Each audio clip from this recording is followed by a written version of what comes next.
India के studio ਦੇ ਵਿੱਚ ਵੀ ਉਹੀ ਗੱਲ ਹੈ ਕਿ ਤਿੰਨ ਚਾਰ ਲੋਕ ਜਮਾ ਹੋ ਜਾਂਦੇ ਆ ਕਿਸੇ ਨਾ ਕੰਮ ਦੇ ਔਰ ਸ਼ੁਰੂ ਹੋ ਜਾਂਦੇ ਪਾਕਿਸਤਾਨ ਦੇ ਖਿਲਾਫ ਜ਼ਹਿਰ ਉਗਲਣ ਲੱਗ ਪੈਂਦੇ ਆ। ਜਿਸ ਮੁਲਕ ਦੇ ਵਿੱਚ ਅੱਜ ਵੀ ਕਰੋੜੋਂ ਲੋਕ ਜਿਹੜੇ ਨੇ ਉਹ ਰਫਾਏ ਹਾਜਤ ਵਾਸਤੇ ਬਾਹਰ ਫਿਰਦੇ ਨੇ, ਲੁਕਦੇ ਫਿਰਦੇ ਨੇ, ਟਾਇਲਟਸ ਨਹੀਂ ਹੈਗੇ, ਗੰਡੇ ਤੁਹਾਨੂੰ ਨਹੀਂ ਲੱਭਦੇ ਪਏ, ਤੁਹਾਡੇ ਨੌਜਵਾਨ ਬਾਹਰ ਦੇ ਮੁਲਕਾਂ ਦੇ ਵਿੱਚ ਲੋਕਾਂ ਦੀਆਂ ਗੱਲਾਂ ਸੁਣ ਕੇ ਜ਼ਲੀਲ ਹੁੰਦੇ ਪਏ ਆ। ਪਾਸਪੋਰਟ ਜਿਹੜੇ ਦਫ਼ਤਰ ਨੇ ਉਹਨਾਂ ਦੇ ਬਾਅਦ ਲੈਣਾ ਲੱਗੀਆਂ ਦੇਖ ਲਓ ਤੇ ਲੈਕਚਰ रखे पाकिस्तान IMF ਦੇ ਸਾਹਮਣੇ ਤੁਸੀਂ ਕਟੋਰਾ ਲਾ ਕੇ ਜਾਂਦੇ ਆ ਕਿ ਪਲੀਜ਼ IMF ਹਮੇ ਵੀ ਦੇ ਦਿਓ ਕੁਝ ਪਲੀਜ਼ ਤੇ ਸਾਨੂੰ ਕਹਿੰਦੇ ਆ ਕਿ ਮਕਰੂਜ਼ ਆ ਤੁਸੀਂ ਨਹੀਂ ਕਰਜ਼ਾ ਲੈਂਦੇ। ਅੱਛਾ ਉੱਥੇ ਇਹ ਖੁਦ ਆਪਣੇ ਮੂੰਹੋਂ ਕਹਿੰਦੇ ਪਏ ਸੀ ਕਿ ਪਾਕਿਸਤਾਨ ਦੇ ਸਹਾਫੀ ਜਿਹੜੇ ਨੇ ਉਹ ਸਵਾਲ ਪੁੱਛਦੇ ਪਏ ਆ, ਪਾਕਿਸਤਾਨ ਦੇ ਸਹਾਫੀ ਗੱਲ ਕਰਦੇ ਪਏ ਤਾਂ ਫਰਕ ਵਾਜ਼ਿਹ ਹੈ। ਪਾਕਿਸਤਾਨ ਦੇ ਵਿੱਚ ਸਹਾਫਤ ਨੂੰ ਬੋਲਣ ਦਾ ਪੂਰਾ ਹੱਕ ਹੈ। ਤੁਹਾਡੇ ਵਿੱਚ ਅਗਰ ਕੋਈ ਗੱਲ ਕਰੇ ਤਾਂ ਤੁਸੀਂ ਗੱਦਾਰ ਕਹਿੰਦੇ ਉਹਨੂੰ ਧੌਣ ਤੋਂ ਫੜ ਕੇ ਜੇਲ੍ਹ 'ਚ ਪਾ ਦਿੰਦੇ ਆ, ਤੁਸੀਂ ਲੋਕਾਂ ਦੇ ਮੂੰਹਾਂ ਦੇ ਉੱਤੇ ਸਹੀਆਂ ਸਿੱਟ ਦਿੰਦੇ ਆ। ਪਾਕਿਸਤਾਨ ਇੱਕ ਕੌਮ ਹੈ, ਇੱਥੇ ਪੰਜਾਬੀ ਵੀ ਰਹਿੰਦੇ ਆ ਤੇ ਸਿੰਧੀ ਵੀ ਰਹਿੰਦੇ ਆ ਤੇ ਬਲੋਚੀ ਵੀ ਰਹਿੰਦੇ ਤੇ ਪਠਾਨ ਵੀ ਹੈਗੇ ਨੇ। ਸਾਡਾ ਖੂਨ ਇੱਕ ਹੈ, ਸਾਡਾ ਝੰਡਾ ਇੱਕ ਹੈ, ਸਾਡਾ ਜ਼ਮੀਰ ਇੱਕ ਹੈ ਔਰ ਸਾਨੂੰ ਕੋਈ ਤਕਸੀਮ ਨਹੀਂ ਕਰ ਸਕਦਾ। ਤੁਹਾਡੀ ਤਰ੍ਹਾਂ ਸਾਡੇ ਵਿੱਚ ਜ਼ਾਤ ਪਾਤ ਦੀ ਬੁਨਿਆਦ ਉੱਤੇ ਕੋਈ ਫੋਟ ਨਹੀਂ ਪਾ ਸਕਦਾ। ਤੁਹਾਡਾ ਆਪਣਾ ਹਾਲ ਦੇਖ ਲਓ ਪਹਿਲੇ ਕੀ ਹੋਇਆ ਪਿਆ।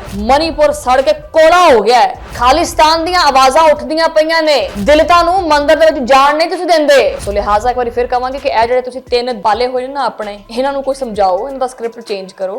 ਔਰ ਤੁਸੀਂ ਗੱਲ ਕਰਦੇ ਕਸ਼ਮੀਰ ਦੀ, ਤੁਹਾਡੇ ਨਾਲੋਂ ਕਿਤੇ ਜ਼ਿਆਦਾ ਮਜ਼ਬੂਤ ਖੜਾ ਹੈ ਪਾਕਿਸਤਾਨ ਦੇ ਵਿੱਚ ਜਿਹੜਾ ਆਜ਼ਾਦ ਜੰਮੂ ਕਸ਼ਮੀਰ ਹੈ ਔਰ ਤੁਸੀਂ ਉਹਦਾ ਨਾਮ ਲੈ ਕੇ ਲੋਕਾਂ ਨੂੰ ਬੇਵਕੂਫ ਬਣਾਉਣਾ ਚਾਹੁੰਦੇ ਆ। ਜਿਹੜੀ ਮਕਬੂਜ਼ਾ ਕਸ਼ਮੀਰ ਦੀ ਹਾਲਤ ਹੈ ਉਹ ਵੀ ਦੁਨੀਆ ਤੋਂ ਟਕੀ ਛੁਪੀ ਨਹੀਂ ਹੈਗੀ, ਸਾਰੀ ਦੁਨੀਆ ਜਾਣਦੀ ਹੈ। ਤੁਹਾਡੇ ਆਪ ਦੇ ਰਿਟਾਇਰਡ ਜਰਨਲਸ ਜਿਹੜੇ ਨੇ ਉਹ ਆ ਕੇ ਕਹਿੰਦੇ ਨੇ ਕਿ ਸਾਡੇ ਕੋਲੇ ਜੰਗ ਵਾਸਤੇ ਗੋਲਾ ਬਾਰੂਦ ਨਹੀਂ ਹੈਗਾ, ਅਸੀਂ ਕੀ ਕਰੀਏ, ਪਾਕਿਸਤਾਨ ਦੇ ਨਾਲ ਦੁਸ਼ਮਣੀ ਨਾ ਕਰੋ, ਇਹ ਆਪਾਂ ਨੂੰ ਬੜੀ ਮਹਿੰਗੀ ਪੈ ਜਾਣੀ ਹੈ। ਮੈਸ਼ਤ ਦਾ ਬੇੜਾ ਗਰਕ ਹੈ ਤੁਹਾਡੇ ਕੋਲੇ, ਨੌਜਵਾਨ ਰੁਲਦੇ ਪਏ ਨੇ, ਆਜ਼ਾਦੀ ਦੀਆਂ ਤਹਿਰੀਕਾਂ ਚੱਲਦੀਆਂ ਪਈਆਂ, ਖਾਲਿਸਤਾਨ ਦੀਆਂ ਤਹਿਰੀਕਾਂ ਚੱਲਦੀਆਂ ਪਈਆਂ, ਲੇਕਿਨ ਨਹੀਂ, ਮੋਦੀ ਦੀ ਨਾਕਾਮੀ ਛੁਪਾਉਣ ਵਾਸਤੇ ਉਹੀ ਇੱਕ ਸਲੋਗਨ ਬਣਾਇਆ ਹੋਇਆ ਹੈ ਕਿ ਪਾਕਿਸਤਾਨ ਮੁਖਾਲਿਫ, ਪਾਕਿਸਤਾਨ ਦੁਸ਼ਮਣ, ਤਾਂ ਕਿ ਲੋਕਾਂ ਦੀ ਜਿਹੜੀ ਤਵੱਜੋ ਹੈ ਨਾ ਉਹ ਮਹਿੰਗਾਈ ਤੋਂ ਹਟ ਜਾਵੇ। ਇਹੀ 70 ਸਾਲ ਪੁਰਾਣਾ ਖੇਡ ਹੈ ਤੁਹਾਡਾ ਜੋ ਕਿ ਹੁਣ ਨਹੀਂ ਚੱਲ ਸਕਦਾ।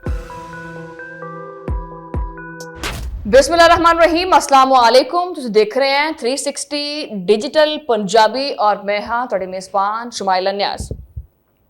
अच्छा वैसे स्टूडियो भी साडे कोले हैगा है, लाइटां भी हैगियां ने, कैमरा भी हैगा है, कैमरामैन भी हैगा है, लेकिन असीं कदी भी कोई ऐसी गल नहीं कीती जिहड़ी हकायक दे उत्ते मबनी ना होवे। लेकिन पता नहीं ये इंडिया दे स्टूडियो दे विच इस तरह दा किहड़ा चूहा फिरदा है जिहड़ा चारों कोनियां 'च फिरी जा रहा है और इन्हां नूं कुतरी जा रहा है। तीन चार जे लोग अजकल जिहड़े ने ना पहले दो जाने सी, हुण अजकल तीन जाने होए पे है। वो कैमरे दे अगे बह जांदे है, म्यूजिक शुरू कर दिंदे है, फजूल किस्म दीयां गल्लां, ना कोई सिर ना कोई पैर, कुछ भी नहीं होता। सो अज दा व्लॉग उन्हां बलूंगड़ियां वास्ते जिन्हां नूं बड़ी तकलीफ हुंदी वी पाकिस्तान तो। सो जनाबे वाला इंडिया दे स्टूडियो दे विच भी ओही गल है कि तीन चार लोग जमा हो जांदे है नाम निहाद किसी ना काम दे, कैमरा ऑन कीता और शुरू हो जाते पाकिस्तान के खिलाफ जहर उगलन लग पेंदे और टाइटल थले ला देंदे पाकिस्तान की बेनकाबी, पाकिस्तान के अंदर के क्या हो गया है, पाकिस्तान के अंदर जो है ना कर्जे बहुत बढ़ गए है, पाकिस्तान की फौज ने पाकिस्तान के उत्ते ही चढ़ाई कर दी है, पाकिस्तान का 14 अगस्त पाकिस्तान दे विच पंजाबी की करदा पिया है, पंजाबी तुहाडी समझदार के लिए इशारा काफी है। काश मैनू इन्नी इजाजत मिल जाए। पंजाबी है छड्डो यार, शर्म आनी चाहिए तुहानू। जिस मुल्क दे विच अज भी करोड़ों लोग जिहड़े ने वो रफाए हाजत वास्ते बाहर फिरदे ने, लुकदे फिरदे ने, टॉयलेट्स नहीं हैगे, गंडे तुहानू नहीं लभदे पए, तुहाडे नौजवान बाहर दे मुल्कां दे विच लोकां दीयां गल्लां सुन के जलील हुंदे पए है। पासपोर्ट जिहड़े दफ्तर ने उन्हां दे बाहर लैणां लगियां देख लो ते लेक्चर रखे पाकिस्तान नूं, और कॉफी का मग जिहा बना के रख लेंदे है और शुरू हो जाते लाते लत रख के।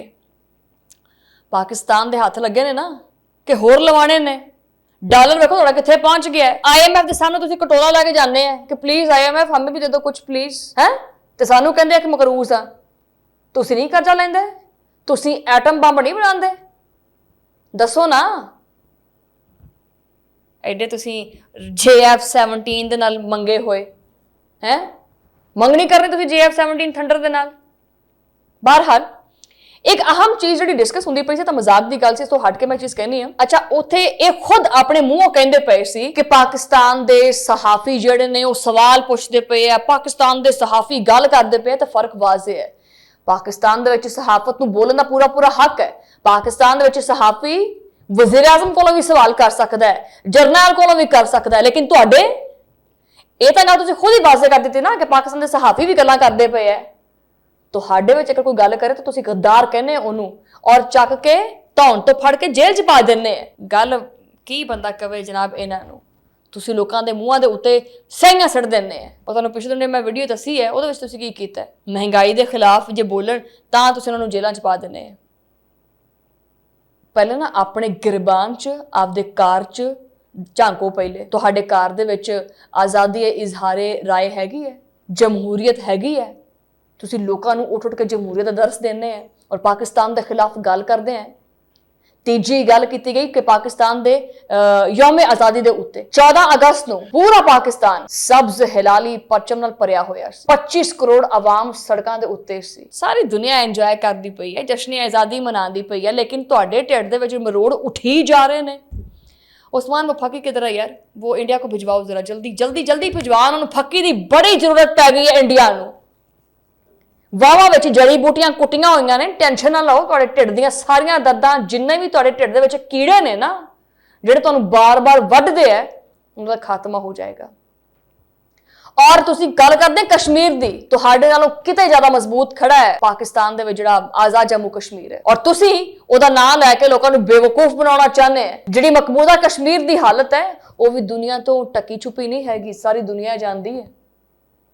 रावलाकोट दे विच, मुजफ्फराबाद दे विच जो एहतजाज हुंदे पे है वो तुहाडे जुल्म दे खिलाफ ने। कैमरा बंद करके ना कदी हकीकत दा सामना भी कर लिया कर, वो तुहानूं नहीं पता हैगा। ਤੁਹਾਨੂੰ ਬਸ ਨਵੀਆਂ ਪਾਕਿਸਤਾਨ ਦੇ ਖਿਲਾਫ ਫਿਲਮਾਂ ਬਣਾਉਣ ਦਾ ਪਤਾ ਹੈ। ਪਿੱਛੇ ਤੁਹਾਨੂੰ ਫਿਰ ਇਹਨਾਂ ਨੇ ਫਿਲਮ ਬਣਾਈ ਵੀ ਪਾਕਿਸਤਾਨ ਦੇ ਖਿਲਾਫ। ਦਿਨ ਰਾਤ ਟੀਵੀ ਦੇ ਉੱਤੇ ਬੈਠ ਕੇ ਪਾਕਿਸਤਾਨ ਸੌਂਦੇ ਜਾਗਦੇ ਪਾਕਿਸਤਾਨ, ਪਤਾ ਨਹੀਂ ਪਾਕਿਸਤਾਨ ਦੇ ਕੋਲੋਂ ਲੈਣਾ ਕੀ ਇਹਨਾਂ ਨੇ। ਆਦਤ ਹੋ ਗਈ ਨਾ ਸਿਰਫ ਪਾਕਿਸਤਾਨ ਦੀ, ਮਸਲਾ ਸਿਰਫ ਇਹੀ ਹੈ, ਹੋਰ ਕੋਈ ਵੀ ਨਹੀਂ। 250 ਤੋਪਾਂ ਖਿਲਾ ਦਿੱਤੀਆਂ ਨੇ, ਗੋਲੀਆਂ ਚਲਾਓ, ਇੱਥੇ ਚਲਾ ਲਓ ਗੋਲੀ। ਇੱਥੇ ਤੁਹਾਡੇ ਆਪ ਦੇ ਰਿਟਾਇਰਡ ਜਰਨਲ ਜਿਹੜੇ ਨੇ ਉਹ ਆ ਕੇ ਕਹਿੰਦੇ ਨੇ ਕਿ ਸਾਡੇ ਕੋਲ ਜੰਗ ਵਾਸਤੇ ਗੋਲਾ ਬਾਰੂਦ ਨਹੀਂ ਹੈਗਾ, ਅਸੀਂ ਕੀ ਕਰੀਏ, ਪਾਕਿਸਤਾਨ ਦੇ ਨਾਲ ਦੁਸ਼ਮਣੀ ਨਾ ਕਰੋ, ਇਹ ਆਪਾਂ ਨੂੰ ਬੜੀ ਮਹਿੰਗੀ ਪੈ ਜਾਣੀ ਹੈ। ਇਹ ਤੁਹਾਡੇ ਜਰਨੈਲਸ ਕਹਿੰਦੇ ਨੇ। ਮੈਸ਼ਤ ਦਾ ਬੇੜਾ ਗਰਕ ਹੈ ਤੁਹਾਡੇ ਕੋਲੇ, ਨੌਜਵਾਨ ਰੁਲਦੇ ਪਏ ਨੇ, आजादी ਦੀਆਂ ਤਹਿਰੀਕਾਂ ਚੱਲਦੀਆਂ ਪਈਆਂ, ਖਾਲਿਸਤਾਨ ਦੀਆਂ ਤਹਿਰੀਕਾਂ ਚੱਲਦੀਆਂ ਪਈਆਂ, ਲੇਕਿਨ ਨਹੀਂ, ਨਾਮ ਨਿਹਾਦ ਇਲੈਕਸ਼ਨ ਵਾਸਤੇ, ਵੋਟ ਇਕੱਠਾ ਕਰਨ ਵਾਸਤੇ, ਮੋਦੀ ਦੀ ਨਾਕਾਮੀ ਛੁਪਾਉਣ ਵਾਸਤੇ ਉਹੀ ਇੱਕ ਸਲੋਗਨ ਬਣਾਇਆ ਹੋਇਆ ਹੈ ਕਿ ਪਾਕਿਸਤਾਨ ਮੁਖਾਲਿਫ, ਪਾਕਿਸਤਾਨ ਦੁਸ਼ਮਣ, ਤਾਂ ਕਿ ਲੋਕਾਂ ਦੀ ਜਿਹੜੀ ਤਵੱਜੋ ਹੈ ਨਾ ਉਹ ਮਹਿੰਗਾਈ ਤੋਂ ਹਟ ਜਾਵੇ। ਇਹੀ 70 ਸਾਲ ਪੁਰਾਣਾ ਖੇਡ ਹੈ ਤੁਹਾਡਾ ਜੋ ਕਿ ਹੁਣ ਨਹੀਂ ਚੱਲ ਸਕਦਾ। ਔਰ ਆਖਰੀ ਗੱਲ, ਇਹ ਜਿਹੜਾ ਤੁਸੀਂ ਪਾਕਿਸਤਾਨ ਦੇ ਵਿੱਚ ਪੰਜਾਬੀਆਂ ਦਾ ਰੋਣਾ ਰੋਂਦੇ ਰਹਿੰਦੇ ਆ ਨਾ, ਪੰਜਾਬੀਆਂ ਦਾ ਪਤਾ ਹੈ ਨਾ, ਫਿਰ ਪਾਕਿਸਤਾਨ ਇੱਕ ਕੌਮ ਹੈ। ਇੱਥੇ ਪੰਜਾਬੀ ਵੀ ਰਹਿੰਦੇ ਆ, ਇੱਥੇ ਸਿੰਧੀ ਵੀ ਰਹਿੰਦੇ ਆ, ਇੱਥੇ ਬਲੋਚੀ ਵੀ ਰਹਿੰਦੇ, ਇੱਥੇ ਪਠਾਨ ਵੀ ਹੈਗੇ ਨੇ, ਲੇਕਿਨ ਸਾਡਾ ਖੂਨ ਇੱਕ ਹੈ, ਸਾਡਾ ਝੰਡਾ ਇੱਕ ਹੈ, ਸਾਡਾ ਜ਼ਮੀਰ ਇੱਕ ਹੈ, ਔਰ ਸਾਨੂੰ ਕੋਈ ਤਕਸੀਮ ਨਹੀਂ ਕਰ ਸਕਦਾ। ਸਾਡੇ ਮੁਲਕ ਦੇ ਵਿੱਚ ਮਜ਼ਹਬ ਦੀ ਬੁਨਿਆਦ ਦੇ ਉੱਤੇ ਕੋਈ ਫੁੱਟ ਨਹੀਂ ਪਾ ਸਕਦਾ। ਤੁਹਾਡੀ ਤਰ੍ਹਾਂ ਸਾਡੇ ਵਿੱਚ ਜ਼ਾਤ ਪਾਤ ਦੀ ਬੁਨਿਆਦ ਦੇ ਉੱਤੇ ਕੋਈ ਫੋਟ ਨਹੀਂ ਪਾ ਸਕਦਾ। ਠੀਕ ਹੈ, ਤੁਹਾਡਾ ਆਪਣਾ ਹਾਲ ਦੇਖ ਲਓ ਪਹਿਲੇ ਕੀ ਹੋਇਆ ਪਿਆ ਹੈ। ਮਨੀਪੁਰ ਸੜ ਕੇ ਕੋਲਾ ਹੋ ਗਿਆ ਹੈ, ਲੇਕਿਨ ਮੋਦੀ ਨੂੰ ਕੋਈ ਛੱਡ ਹੀ ਦਿਓ। ਅੱਜ ਦਾ ਵਲੌਗ ਬੜਾ ਜਜ਼ਬਾਤੀ ਹੁੰਦਾ ਪਿਆ। ਵੈਸੇ ਖਾਲਿਸਤਾਨ ਦੀਆਂ ਆਵਾਜ਼ਾਂ ਉੱਠਦੀਆਂ ਪਈਆਂ ਨੇ, ਦਿਲਤਾਂ ਨੂੰ ਮੰਦਰ ਦੇ ਵਿੱਚ ਜਾਣ ਨਹੀਂ ਤੁਸੀਂ ਦਿੰਦੇ। ਸੋ ਲਿਹਾਜ਼ਾ ਇੱਕ ਵਾਰੀ ਫਿਰ ਕਹਾਂਗੇ ਕਿ ਇਹ ਜਿਹੜੇ ਤੁਸੀਂ 3 ਪਾਲੇ ਹੋਏ ਨੇ ਨਾ ਆਪਣੇ, ਇਹਨਾਂ ਨੂੰ ਕੋਈ ਸਮਝਾਓ, ਇਹਨਾਂ ਦਾ ਸਕ੍ਰਿਪਟ ਚੇਂਜ ਕਰੋ।